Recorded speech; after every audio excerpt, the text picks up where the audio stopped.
debt ceiling, we questioned the premise behind the idea that the government needed to continue borrowing and spending.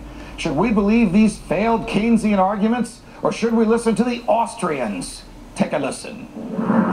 Does the government work for us, or do we work for the government?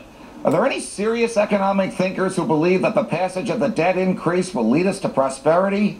Tonight, why the government apologists were wrong and the Austrian economists were right. At the turn of the century, the progressive movement, led by the Republican Theodore Roosevelt and the Democrat Woodrow Wilson, brought sweeping changes to the domestic and foreign policy of the United States. Heavily influenced by socialist and Marxist thought, and fearful that the free market might become more powerful than the federal government, the progressives initiated radical changes in our financial system. Up until the early 1900s, the American system of trade and capital was based on the work of economists who argued that the government should get out of the way. This was essentially a free market, unregulated by the government, without a central bank, without a personal income tax, and with all dollars backed by gold. It was the most prosperous time in our history, and one in which a higher percentage of the poor became middle class, and middle class became rich than in any other time in our history. But this was too much freedom for Roosevelt and Wilson. It was too many people doing too many things that the government was not controlling. So those two nanny-staters struck. During the wars and upheavals of the early 20th century, progressives in the government, led by those two, were at a loss to pay for their new domestic welfare and international warfare programs. They knew that the only way to increase their power would be to separate the dollar from gold and to control all the banks. The government planners needed a good crisis, and with World War I, they got it. That was the time for the socialist economists to fight, and the mainstream economists who believed the government should stay out of the way were forced to take a back seat in light of the war, in light of the hysteria, and in light of the nationalistic fervor that gripped the world.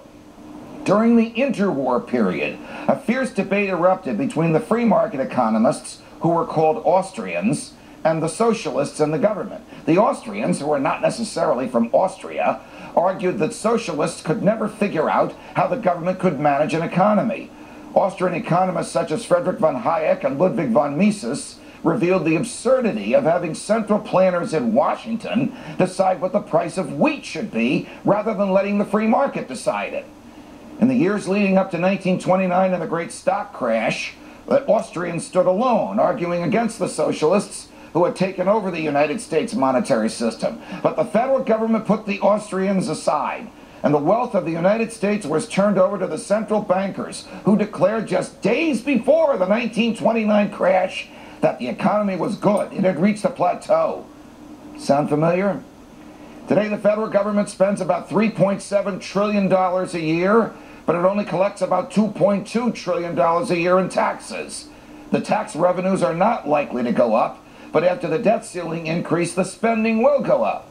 So what will the mainstream government economists recommend for the U.S. when unemployment and inflation either stay the same or get worse? They'll recommend that we do exactly what we're doing now, borrow against the future and spend it all today. What will the Austrian economists recommend?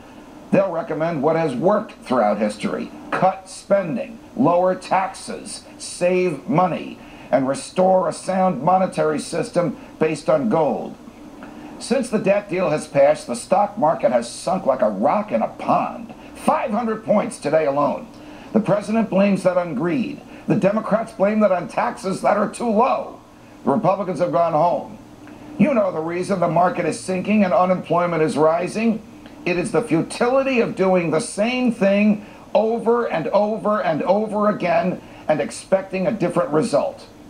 Only economic ideas that combine money with morality can bring prosperity. It is not the government's idea of theft by taxation and confiscation by printing money and taxing by inflation. It is a system based on hard work, savings, investment, and free choices that will bring us prosperity. It is the Austrian school of economics. If the government accepts it, we can become prosperous again. But as long as the government rejects it, these crises will continue to come without warning. But don't expect the government to come to its senses overnight. You see, more freedom means less government. How much time will pass before we see that? The revolution continues in just a moment.